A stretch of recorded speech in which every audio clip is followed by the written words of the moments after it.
Hello and welcome to episode 11, I think, of No Time to Cry. We're getting into that many now. We're trying to remember what episode it is. But we are your hosts. I'm Shannon. And I'm Laura. And today's episode is going to be about triggers, but also things that have reminded us of our parents and, things that we've heard from other people that's reminded them of their loved ones. And weirdly, it will never be what you anticipate it to be. And I think we spoke about that a little bit on a previous episode, but we kind of whizzed past it in terms of when we've been in Tesco and ended up breaking into tears. And we just thought, let's talk about it a bit more. And perhaps maybe we can bring a few of the little signs that we've seen that we think, remind us of our loved ones, and go into that a little bit more as well. But yeah, I think I'm going to hand over to Laura on this one because it was her lovely idea in terms of the episode to start, and then we'll go from there. Yes, so of course, when you lose a loved one, there are tons of different things that do remind you of them, and actually some of it can be really joyful and can be happy, but also some of it you think, I really wish that didn't remind me of them because it just makes me really sad. And it happens all the time. And it's flat shit, yeah. So we just thought, let's talk about the things that we personally have experienced, and there might be some differences and some similarities, but I think I've talked to this a little bit before, but of course I became a mum just before I lost my own mum. So I had to sort of navigate that, and there was a lot of things that I had planned for being a mum and taking my daughter and her grandma out to lunch and out for coffees and all that kind of stuff that you see new mums do with their baby and with their own mum. And I think one of the big triggers for me, particularly in the early days, and actually when I was working remotely from coffee shops, would be if ever I saw a mum with her mum and the little baby, so their grandson or their granddaughter, oh, it was like a dagger. And what do you think about that is like it that triggers you? I think it's kind of what mum's missing out on is right in front of me, and it's being lived out by other people, if that makes sense. And I think in my head, I always took for granted that I would have countless coffee dates with mum. I'd have countless lunches with her. Yeah, and your grandma. And my gran. And actually, the day after mum died, I was meant to meet her that day with my gran, and I was meant to pick them up. And I'm always late. Anybody who knows me will tell you, prolific for that. In fact, I've started to be late now to things I'm doing with Laura, so that I know because I know she won't be on time. So I'm like, I can turn up 10 minutes after I said I will because she still won't be ready. Yeah, and I'll still be doing something fanning about. But yeah, for me, it's definitely going into M&S. I'm on maternity leave at the moment, and anyone who's on mat leave knows what that's like. So you just go for a coffee and a cake, and they're always with like the new mums are always with their own mum and the baby, and it just breaks my heart every time I see them. And I still look at them and think, oh, it's so lovely that they're spending time together. But I'm like, I can't do that with my mum, and that's just something I never in a million years thought would happen. Do you think it continues to trigger you because you now anticipate you're going to see it? Yeah, 100%. I mean, just before I went on maternity for the second time, I was in Costa, and I just dropped my little girl off at nursery. And I knew the girls in there quite well because, I'm always in there because I work remotely. So I like to sort of get out and about sometimes. So I'm not just in the house. And I was just having a particularly bad day. I don't know what it was that triggered me. But yeah, it was around, I think it was the Easter holidays. And there was loads of them in there. It was mums and grandmas, babies, left, right and centre all around me. And as we've spoken about before, I'm not a crier at all, but I just burst into tears.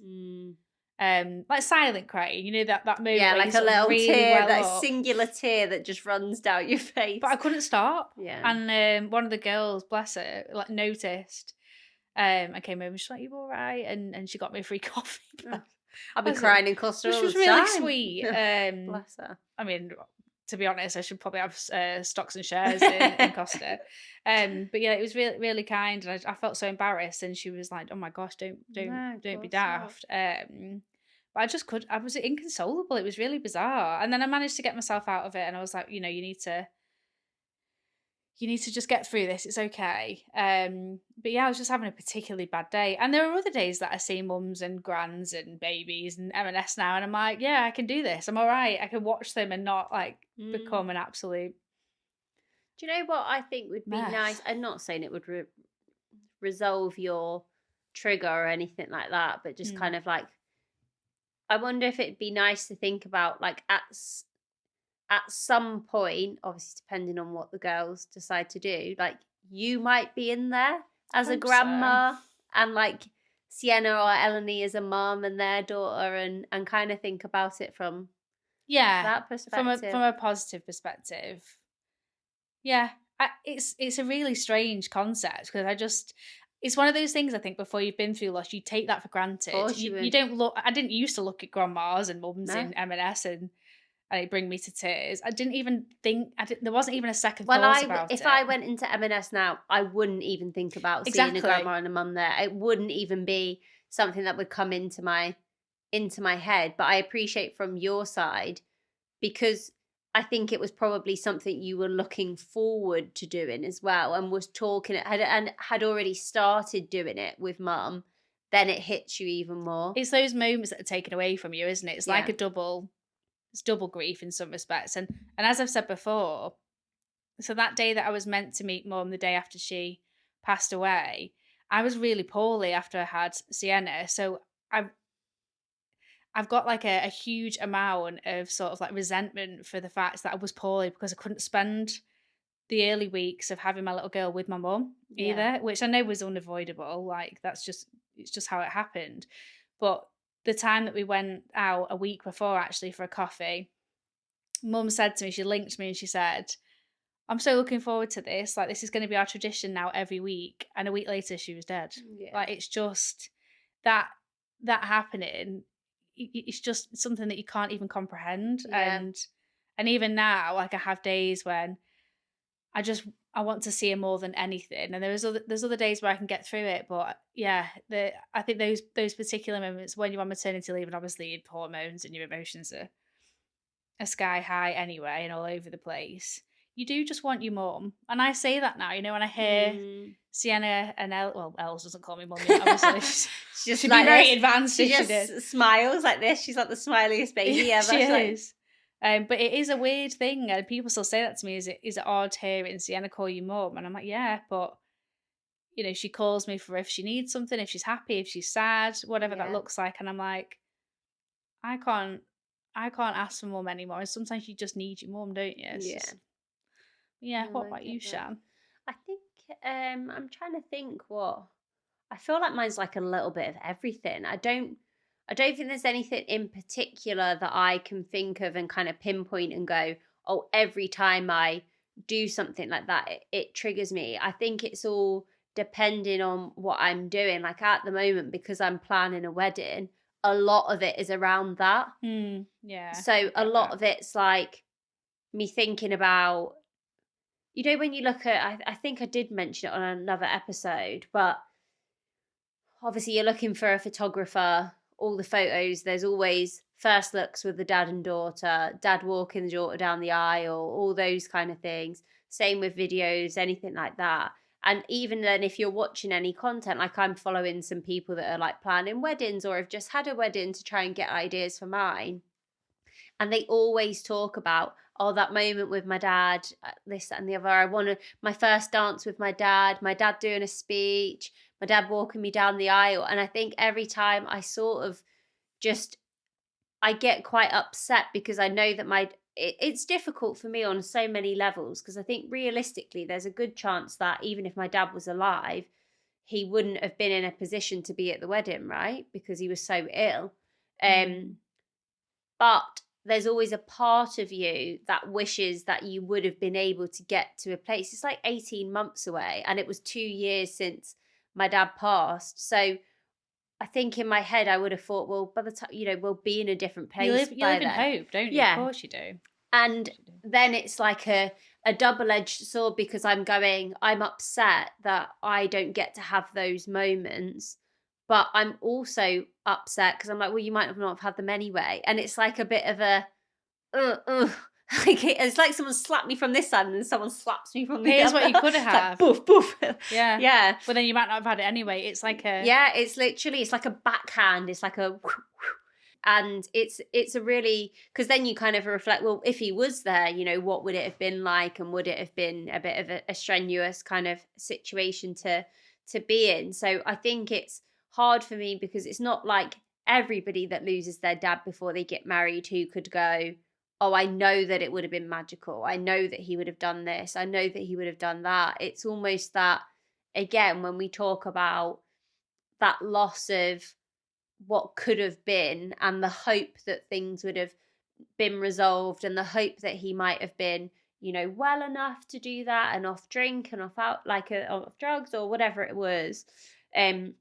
There's part of that that also then gets brought up when you're thinking about it. So I do feel like it's a slightly different situation when you've lost someone that maybe you've had a slightly like up and down turbulent relationship with. There feels sometimes it's like a bit of a, well, should I be as upset as I am that he's not going to walk me down the aisle, because I might have chosen for him not to do that anyway. And it is a bit of a sickly feeling that you get about that. I probably need to speak to my therapist about it. It's It's very very bittersweet, isn't it, I suppose? Yeah.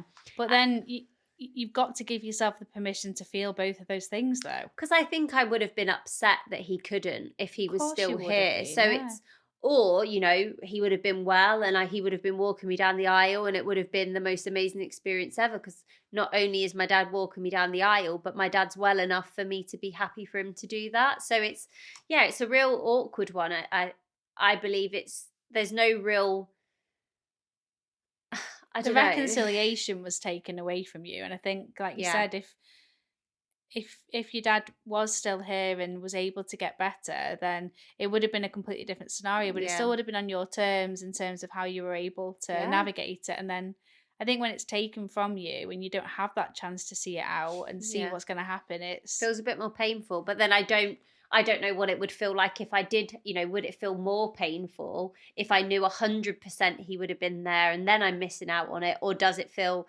more painful, or are they equally as bad? It's like it's a hard way to put it. But I think specifically right now, that's the thing that's causing me the most triggers, because it's even things like me thinking about, well, who do I want me to walk me down the aisle?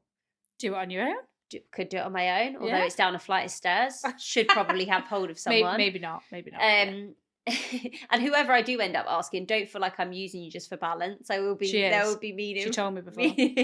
Meaning behind it.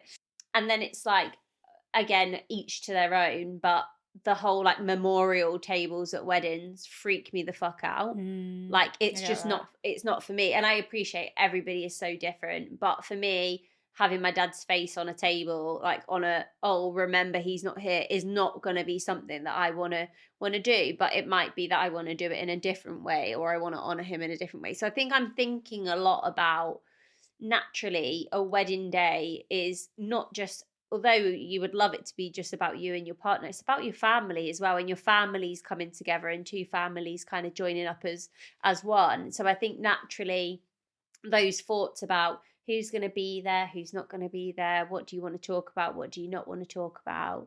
I've got a stepdad, how do I want to think about that in terms of what that might look like, but also, not replacing the fact that I've got my own dad who no longer there. It's a really uncomfortable kind of situation to be in. I mean, other than that, I'm quite enjoying wedding planning, to be honest. But yeah, there's like a couple of things that I'm just not quite settled on in my brain. And like I said, Sue, I'll be hitting you up on our next conversation to say, how do I deal with it? Actually, I probably would have spoke to her by the time this comes out, and I'll give you guys an update on if my perspective's changed. But I think there's some bits that are unresolved with me around that. Like you said, lost opportunity of having like a resolution with our relationship that I'm still coming to terms with. And I think that that's like perfectly normal based on the situation. So yeah, I think sometimes there's certain smells that make me think of my dad, like aftershaves and stuff like that. And if I smell them, I think of my dad, or certain like hair products or hairstyles, Yeah, or his favourites. yeah, You're his always gonna do that, favorites. of course. Um Even like my dad used to love a lot of things, to be fair. He had always moving from one hobby to another, but he loved motorbikes. So whenever I see motorbikes, I think about my dad.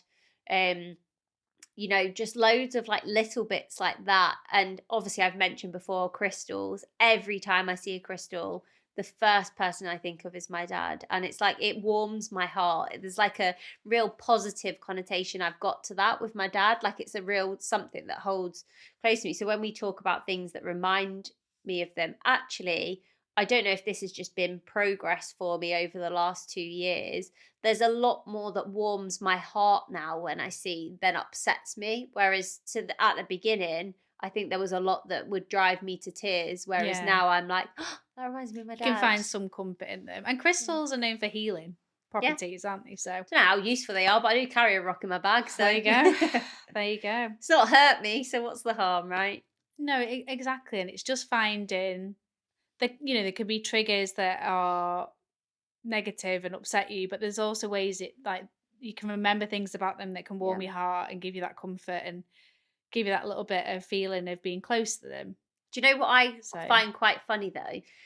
When you're with people that would assume, even Jamie, I think, does it a little bit, that any topic of suicide, he like kind of looks at me like, like, if yeah, you're yeah. watching something on telly and they're like, oh, my dad killed himself or whatever, it's like Jamie goes, because Yeah, then he's like, are you all right? Yeah, are you yeah. going to be all right? And I just kind of go, God, that's a bit close to home, isn't it? Because it doesn't upset me now. I think initially, and again, I think it probably depends on the day, but I can disassociate that other people are going to die in that way, that it doesn't always have to go, right, that's how I'm going to think about my dad. And Depends on how you feel. It doesn't, like you say, on the yeah, I day. try not to remember my dad by the way that he died. I know that might seem like I think I've come to terms with the fact that that's how he died. So it's not something, listen, if people mention suicide, obviously I'm going to think, oh, well, that's how my dad died. But it's not something that particularly triggers me. I wouldn't watch it and go,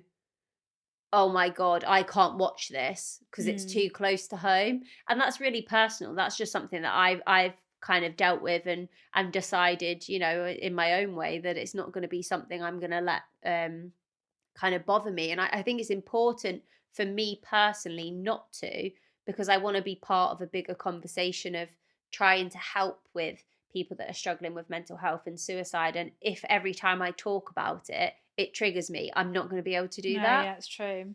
I get that. And I suppose it depends at what point in your journey you are, aren't you? And everyone's different, Law. Like for me, it's like I said, I was never angry about that. I never held any resentment towards my dad for it. But I perfectly understand that for other people, you will, and you're within your rights to. It's your own experience. But for me, not holding any of that anger towards him, I think allows me to be more open in terms of speaking about it. Yeah.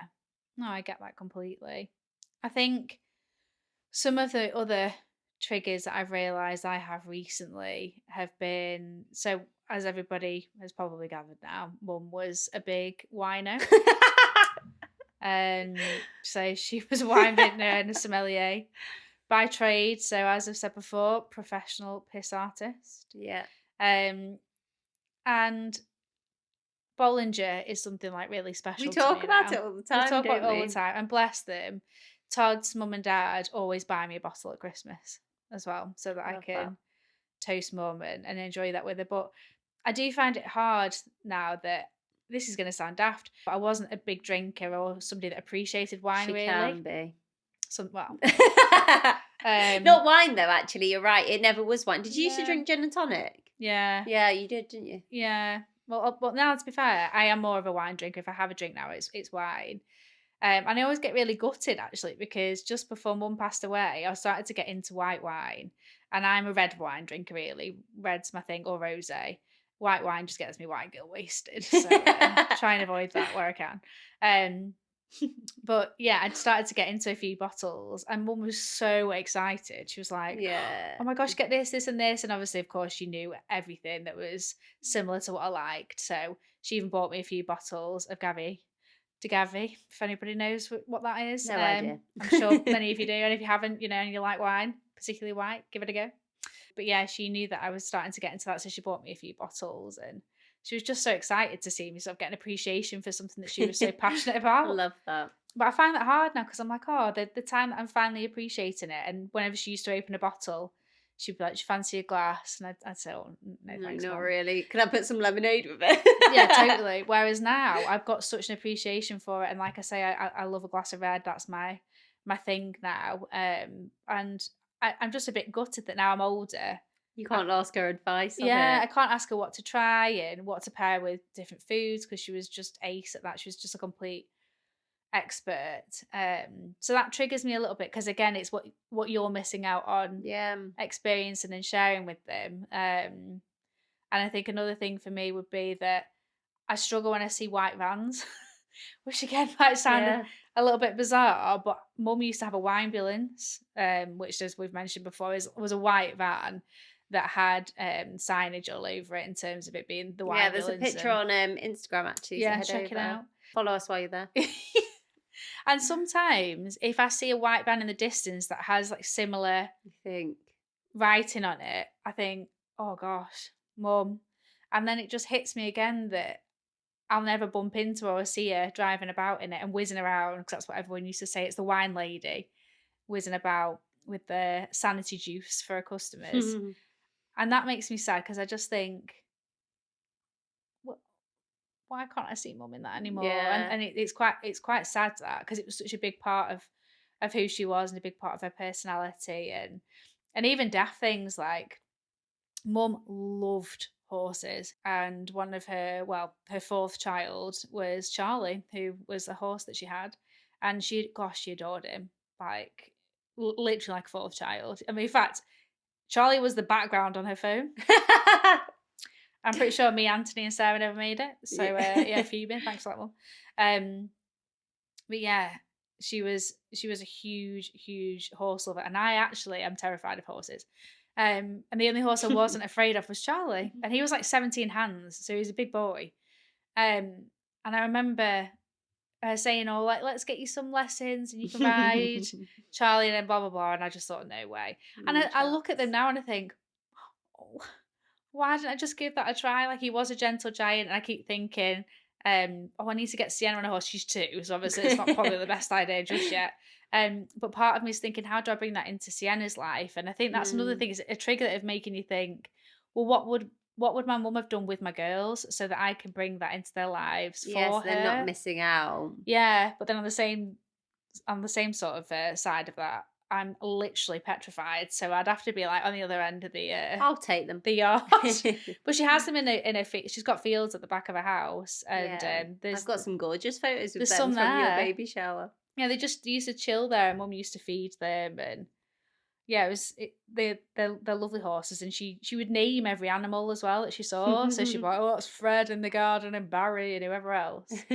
Because she was just a massive animal lover, and that Yeah, same as my dad. that always makes me laugh now. And whenever I see animals, I'll ought to just give them daft names. Yeah. Standard. Yeah, Well, as she you also do. does voices for them. I do. Yeah. Malcolm, my miniature dashund, has Do got a it. very particular voice. Do What it. do that? Oh my gosh, I'm gonna lose all my street cred if I hadn't in the first place. But that I feel like that's a bit of a nice trigger in some ways. Like I do see Yeah. them now, and I'm like, "Oh, what would Mum have called him?" And she Yeah. also used to have mad names. They'd always be like, proper old people names. Um, but you've got to try and make something light-hearted out of them. And I do it all the time with food. I bet you're the same, Shan. Like, Mum, to be fair, Mum wasn't a big eater. I mean, if you saw her, she was literally like, she was tiny, Stick fin. wasn't she? But what she did love is she loved to cook for people. She was one of those, My like, dad did actually. My dad was a really last good person cook. to sit down and eat. Really good cook. And she used to do roast dinner every single Sunday for people. I don't know how she did it, but she loved it. Do you know what? I think there's a part of it that's like, when you see things that they enjoyed, Mm. it doesn't even need to be that you did it with them. It's almost like oh, my dad would have liked that. Like it could be, I really love art. I think I mentioned that before, but so did my dad. So if I see a piece of art and it might not be to my taste, but I think, oh, my dad would have liked that. And regardless of obviously the last year where I didn't unfortunately speak to him before he passed, there was a lot of my life where we spent a lot of time bonding over those kind of things. So it still comes up in my head where I want to go and tell him about it. Cool. Yeah. And he showed so much interest in like things I enjoyed. So when I like drawing, I like painting. I'm also, vegan. So when I went vegan, my dad was literally obsessed with the idea because he always wanted to do it, and he'd been veggie and pescatarian over the years and things like that, and would call me and be like, what can I put with this? I don't want to put meat in it. How can I do that? And he just showed like such a interest in things that I cared about, and like even when I got the rabbits and those sort of things, he just, I think that's the side of it that you kind of miss sometimes where, not that I've got a good relationship with my mum, but you've got different relationships with each parent. Yeah, And my cool. mum's not necessarily someone I would go and talk to about some of those things. Not that she wouldn't listen, but it's just like she's not as interested in it. So she might speak to me about it for a moment, But not then necessarily her thing. yeah, it's not her bag. And I think I miss some of that in my dad, is that those interests that not everybody is into. They're not your generic interests that you can talk to anybody about for hours. My dad was an eccentric, so I know that I could have gone and spoke to him about it and he would have been interested because it is a little bit different. And I'm a bit like that. I'm interested in things that like not everybody's interested in, and I care about things that not everybody cares about. And I'm grateful Jamie does listen to me witter on, but again, not everything is his bag either. Yeah, So yeah. it's trying to find that. I feel like it feels a little bit like it triggers me sometimes when something quite trivial happens that nobody else would really give a shit about. Yeah, but your dad would have But loved my it. dad would have loved it. And Yeah. I think that's sometimes that I go, oh, and I had that a little bit before he passed away, right? Because sometimes that would come up like, especially after my dad passed away, we went to Kenya. It's actually where I got engaged. And from the minute we booked it, all I wanted to do was tell my dad about it, because my dad loved to travel, but we'd like over the years had said, we'll go and travel together, and we'd planned like to go to Borneo and things like that. Because again, we had similar interests in some people. People like, I don't want to go trekking through Borneo looking at the orangutans or whatever, you like strange people. But my dad would have loved that. And if it meant like climbing mountains, I've dragged Laura up mountains before that she's like, why the fuck am I doing For this? 7 hours. Yeah. She told me it was going to be an hour max.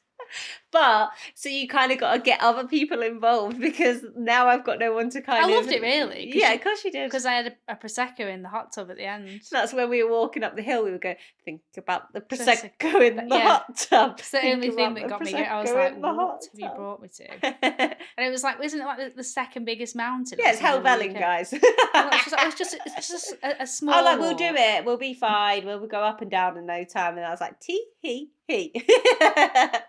Honestly, thanks, John. Yeah, cheers, You're putting John. me through this. But it's similar to like I always wanted to walk up Snowdon with my dad, and because we used to love Wales, and obviously I went to Wales after he died, because I've got a lot of like sentiment there with him. But every time that we were in Wales together, either something would happen, or it was too cloudy or whatever it is. So I was speaking to one of my other mates the other day, and they're wanting to get out and walk a bit more, and we're trying to drag Jamie along with us because it's like a couple. And I said, if we did do Snowdon, I'd probably take a couple of my dad's ashes up there, and be like, we never got to do it together, but I'm going to bring you with me. And he actually never got to do it either, so it would be nice. And hopefully I don't have your situation where they blow back in my face. Gosh, yeah, don't do that. Just if anybody direction is thinking of the wind, guys. Scattering ashes, just check the wind that day, because you could have a rude awakening if you don't. But yeah, I think it's so personal what triggers you. Like we obviously mentioned, those early days, you don't have a thought that doesn't reflect back to that individual. Like it could be a tin of soup, it could be a meal deal, and again, like you said, when they're here, you don't even necessarily think of those I mean, sometimes you do some of the small things, but even like daft things. Like I was at a cafe the other day with my mother-in-law, and we ordered some soup for Todd's sister, so my sister-in-law, and it came. How cute is this? It came with a piece of like a slice of cheese on toast, which I thought Oh, was adorable, and that's what my mum always used to make. yeah. For us, like in autumn, so she'd But make you us like wouldn't have thought about that previously. Like even if it came out and you went, "Oh, that's like mum makes that." It's not it's not a thought that you would hold on no, and to. It'd be a split second, it's a like bang slice of bang. piece on toast, like of cheese on toast. You just think like that's really not that deep. Like why are you connecting it to that? But it's the first thing I said. I said, "Oh, Karen, my mum always used to make us cheese on toast with soup, and she used to put a little bit of onion on as well because she knew that that was our bag." And I wouldn't have said that if she was alive. No, of Do you course you know? wouldn't. You know what I mean? You don't suddenly get, "Oh, my mum likes cheese on toast." Everyone's like, "All right." All right, carry on. Most people do, unless you're vegan, obviously a bit different. But yeah, it's funny things like that, and even like when you see and I'm a mum now myself, so I don't know why this bothers me, but it does. Um, People often record reactions to pregnancies, Yeah. and you know what? I really, really, really kick myself for not recording more, and I know Yeah. that it will live with me forever, and I'll never forget it. But her reaction was just something else. Yeah. I just was not expecting it one bit. And it's in my head, I've got it there, but I do kick Like a bit of a myself regret. now because it was also hilarious because she thought it was a hair voucher. Like, because for ages I hadn't given it for a birthday. And she kept saying, "Why is it addressed to Mike as well?" And I was like, because it's not a Open hair it. voucher. Yeah. Just open the bloody thing. And she had to get her gigs out, that she had on the bottom of her nose. And I just thought, "Mum, what? Can you even see through those Yeah. things?" Just open it. She'd be like, "Then me 1.99 is from the pound shop." I thought, "Oh my god, just bloody open the thing, would you?" And she eventually opened it, and she was just absolutely overwhelmed. I've never seen Yeah. anything like it, to the point where me and Todd were in tears about it as well, because I Yeah. just wasn't expecting that reaction. And I don't know why. I didn't film anyone actually, because it's quite a personal moment, and however you choose to enjoy it is how you Yeah. enjoy it. But as soon as you've lost somebody, that's when pictures, videos, anything like that is really, really, Yeah, really you always precious. think, I wish I'd taken more. I wish I'd done that. Because I think Mm. as a kid, I've got loads of pictures with my dad. But as I've grown up, I actually don't have that many. Yeah. Like I've got a handful that are like from years, like where I look even half similar to what I do now. But like, I think probably in the last 10 years, we've got 2 or 3 pictures together. Yeah. And it's common though, right? Of It is course it common. I is. think especially in families, and until you go to, to put your photos together for the wake, and for the funeral, me, my brother, and my sister were sat around thinking we must have a recent picture of us all together, because we spent lots of time together all the Yeah. time. But you hear that a lot, don't you? People that you're really You close enjoy the to. moment, don't you? Like, Yeah. I think other than us doing this and taking more photos together, we sometimes go, We haven't had one for ages. In no, fact, the most recent one was at your birthday, but before yeah. that, we hadn't had one for, and we made a conscious effort to take it, didn't Yeah, we? and I have to do the same with Paula as well, because it literally just doesn't, when you're having a good time and you're enjoying people's companies, it just goes back to the back of the list, isn't it? And I always Mm. think, now on social media and stuff, it feels like people post everything, but actually there's quite a lot of my life that I don't post about. Yeah. People I spend time with, I don't think you have to. It's a bit like, oh well, if it's not on Instagram it didn't happen, but it does. Like every time I see my friends, I don't feel the need to make sure that everybody on my Instagram knows that I've been with you, other than when we're recording, because obviously we're making sure people are aware what we're doing with this. But Yeah. It's different, isn't it? yeah, but I do think part of you sometimes would go, there has to be a fine balance where we don't let it overrule that we're only doing something to take a photo, but Mm. actually we do get some pictures to look back on and remember To remember the things by, moment. and And people remember the always say, like, moment. live in the moment, don't Yeah. they? Which I do get. But But sometimes you need to remember the moment, and you need to remember it with a picture or a video, because otherwise you'll come to regret it. And yeah, that's I it. try to do a bit more. And me and Laura were talking about this earlier today, actually. And it's so easy to be like, oh, well, I won't take a picture today because I've not got my hair done, or I need to wash my hair, or I need to do Maybe today. whatever. But actually, you know, we did it over Christmas actually at my sister-in-law house, where we just said we're going to take loads of photos, but we're not going to do anything with them. They're not going to go on Instagram or Facebook or whatever. So don't worry, like if your hair's pushed back or you've not got any makeup on, because we always do Christmas Day in pajamas, like clean pajamas, but pajamas and no makeup, and like my hair was like back in a bun and all those sort of things. But we still took photos. We took photos at the dinner For table, memories. took photos like with the dogs all over, like my sister-in-law's dogs all over me, because then we can look back at every Christmas that we've had and be like, oh, do you remember that year where we did that? Or yeah, that year where we did this. And it is a very quiet, like family orientated Christmas that we do. But I think it's important to have those photos, even if you never do anything with Definitely. them. Definitely. I'm so glad I did it, but I think I've mentioned before, my mum didn't like pictures of her being taken at all. My mum's the same. I think it's a certain thing about women of a certain Yeah, I think you generation. just get to a point, don't you? But I managed sneakily to get 2 pictures of her with Sienna, and if I hadn't, I wouldn't have any pictures of her with my daughter. Yeah. So it's things like that as well, I think. Yeah, candid photos are the best ones Yeah, anyway. I think people that's just it. need to get better at like not being worried if someone's taking photos of you because you think they're going to put it on online. Like Online, yeah. just almost have a conversation with like your friends and family and just be like, "Listen, let's just try and get some more photos of each other, even if we're not saying pose for this or pose for that," because most people are Mhm. uncomfortable when they're posing. Jamie is so good at taking all my favorite photos of myself are ones Jamie has taken of me, where he's ended up, I've said, "Oh, will you take a photo of me?" And then he takes the piss and I start laughing. And that's when he starts taking the Yeah, yeah. photos. And he gets them when I'm like naturally laughing or joking or like falling over sometimes or whatever it is. Um, but they're the most like natural ones. So I think we just all kind of gotta, and I do it sometimes when I go to your house and I see you with like you and the baby, and I'm like, oh, Yeah, like the because candid ones are the best. And yeah, again, people don't take pictures of mums and babies. no, I they was should like, do. there's so many pictures of the dad and the baby because the Yeah. mum makes a concerted effort to do it, don't they? Yeah, But Tom, pull your finger out.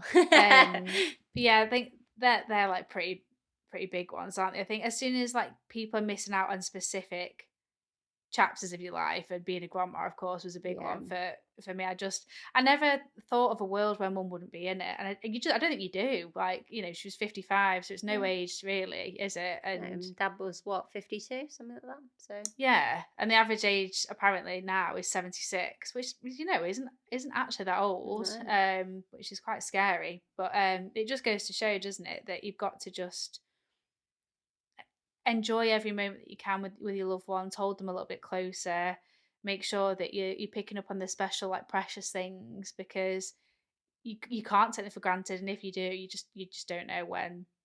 no. Tomorrow isn't always guaranteed. So, and mum always used to say that to me. Actually, she definitely lived probably about 4 lives, to be honest. Same as my dad. They're so similar in so many ways. Like obviously my dad was a bit more to the extreme, I would say, but they definitely had a lot in their nature and the way that they kind of lived, and was like, well, I don't know what's gonna happen tomorrow. So 100%. And I'm gonna do whatever I want. that's how mum lived, and she used to say it to me all the time. She was, and do you know what?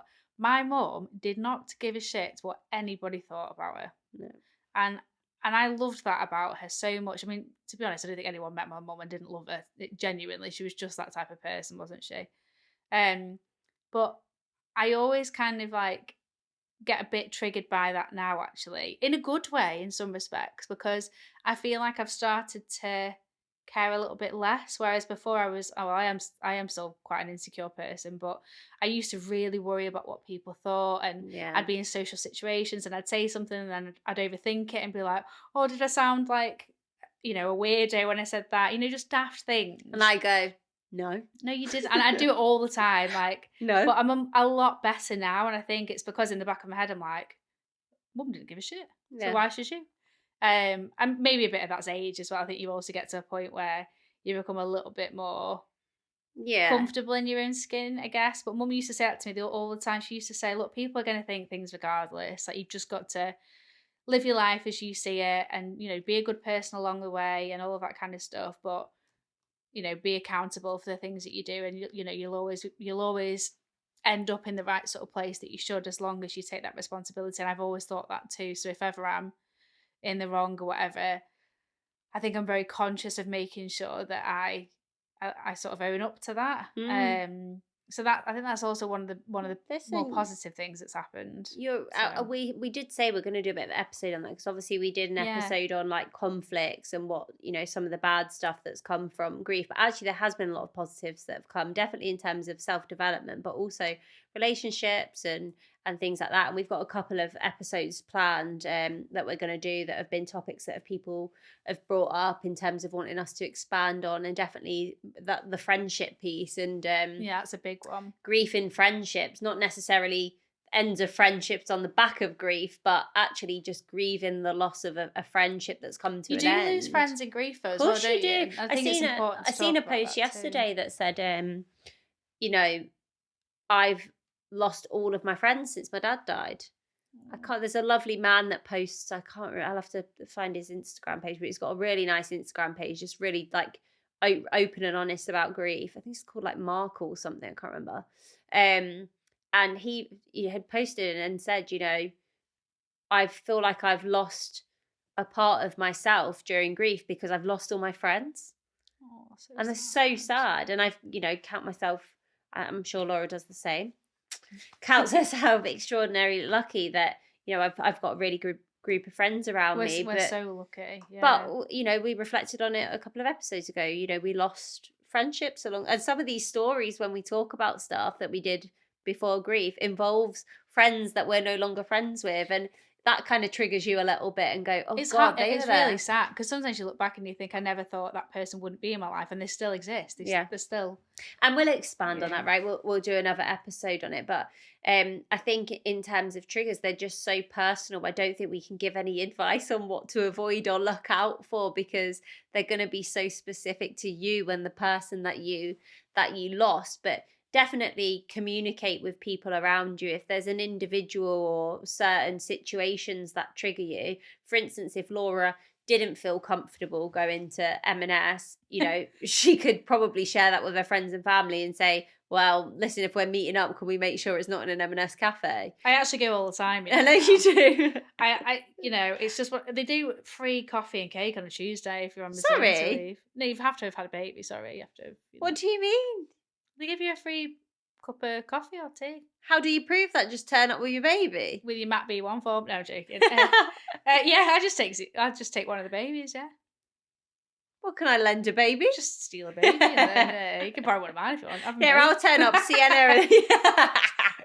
Yeah, You take them both on a Tuesday anytime. it's lovely that. I think that's so That's nice. so sweet. I didn't know they did that. But that's obviously why you get so many mums and grands in there as well. Well, that makes sense. They're enjoying the moment, having their hot cup of coffee. And most of the time I try and like spend my time with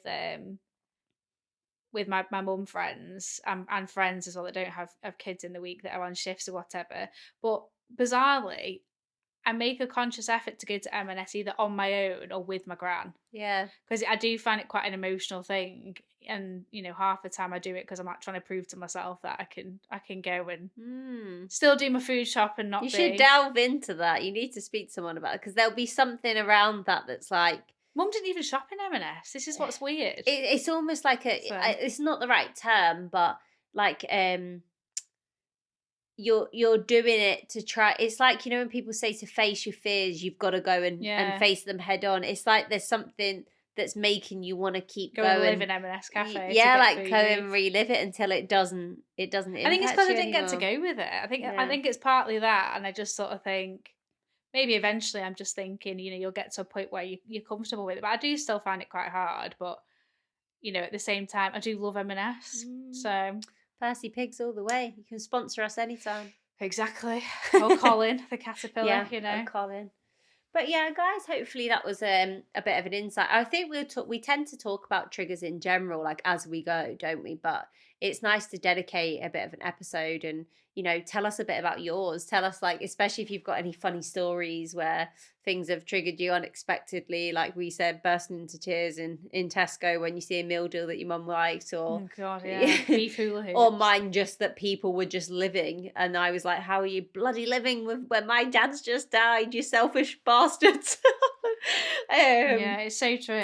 Which, the early days, that is genuinely what grief will do to you. It'll make you question everything. But nowadays I try and hold on to the good stuff and do more of the stuff that kind of gives me positive vibes and good energies on the back of dad dying, and trying to do stuff that I think he would enjoy, but also that I want to do, and I know that he would have wanted me to do that. And yeah, They can it's live vicariously through you. I I'm always think sure that they now. are. There's moments where I just think, like I've said before on previous episodes, Mum used to say to me, like, if there's certain things that you're finding hard, just it's okay to not do them. But if you are going to do them, it's all right to be sad. It's all right to Yeah. be angry. It's all right to, whatever emotions you're feeling, just give yourself the permission to do it and give yourself some grace with it. And I always think that now when I'm doing things, I just think you're not just living for you, you're living for your mum and Yeah. your little ones. So And there's a part of you that kind of goes, well, I don't want to live the rest of my life in that headspace where I am constantly mm, letting the grief become me. yeah, So I've it got can to, become your whole of personality, course it literally, can. can't Like it? like we joked the other day, create a podcast about it, like we have. Yeah. But like seriously, you've got to kind of know when, because I went through a phase. This is, I've still not really spoke in depth about this to figure out why I was doing it, but where I was watching a video of my dad again and again and again that I knew made me upset. Mm, And it was almost like I needed to give myself a reminder to be sad and upset about him, which it's sounds the guilt so again. ridiculous, but it is guilt driven. It is. And there's that's not really a good, I don't do it anymore. But the kind of that those first few months, maybe afterwards, I think I said something once, like in a therapy session. She was like, "You need to delve into that," because I think I sort of along the set line said it's almost like a punishment to myself to keep going back, Mm, and it's like I didn't want to let myself move on. I didn't want to. I wanted to make sure that I didn't forget about him, and I wanted to yeah. make sure that I didn't just let this pass me by. And now I do the opposite of that, where I try and do things that remind me of my dad, that don't make me upset, that make me happy, that make me feel connected to him, rather than doing things to remind myself that I should be upset about him, because I'm upset about it You're always anyway. upset. It's always there. Like we It's like I wasn't upset enough.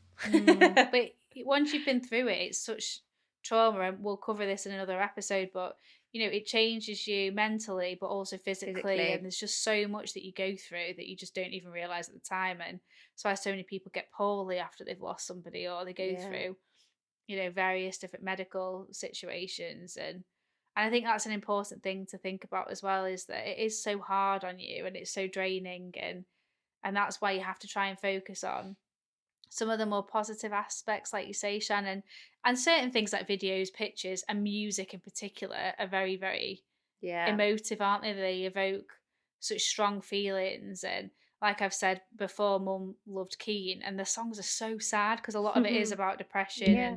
and substance abuse and stuff. And my mum didn't abuse substances, although you could arguably say Yeah, with alcohol. alcohol, is something that people use to get them through stressful times too. But yeah, a lot of their songs are really sad. Like Bed Shaped, if you've ever listened to that, is was one of my mum's favourite songs, and she had videos with my brother where they used to dance to it. And Yeah. only recently, I think, he's been able to find some comfort maybe in watching them, whereas before, I mean, I couldn't even watch them. I couldn't bring myself Yeah. to watch them initially because I just thought it's just so sad and you lose them. But then there are happier songs Yeah. that I listen to now and I think, oh, Mum loved that, and then I'll turn it up a little bit louder. Yeah. And Well, sometimes yeah, you just got to get to grips with it, because, like I said, I had Dancing in the Moonlight in one of my dad's songs, and fucking hell, I never realised how much it was played. So now I sing along to it because I think I'm going to hear this for the rest of rest my of your life. life, And it's yeah, a song that I loved, and I've got good memories of my dad where I, used to ask for it to be played and all those kind of things. So I've just had to come to terms with the fact that that is a song that is played commercially everywhere. So just enjoy it and sing along, and just say like, yeah, this reminds me of my dad, and I'm going to enjoy this song whilst it's on. yeah. Just find new meaning with it, and Yeah. then hopefully it'll become something that you can find the comfort in. Whereas otherwise, Yeah. yeah, it could be quite difficult, can't it? But Yeah. But thank you guys for listening to this episode, and we really appreciate everybody that has given us a follow and a like. And I don't think we mentioned it on the New Year's one, but we started this podcast at the beginning of November, so we are going into mid-Jan now or whatever it will be, and we'll obviously learn a lot along the way, but we really appreciate everybody that's supported us and continues to support us with this, even months down the line now. So we Yeah, it's appreciate that a incredible. lot. Thank you. And give us a follow, subscribe, Spotify, YouTube, Instagram, Facebook, TikTok. Nailed it. Yes. And we will see you all next week. See you See you soon. soon.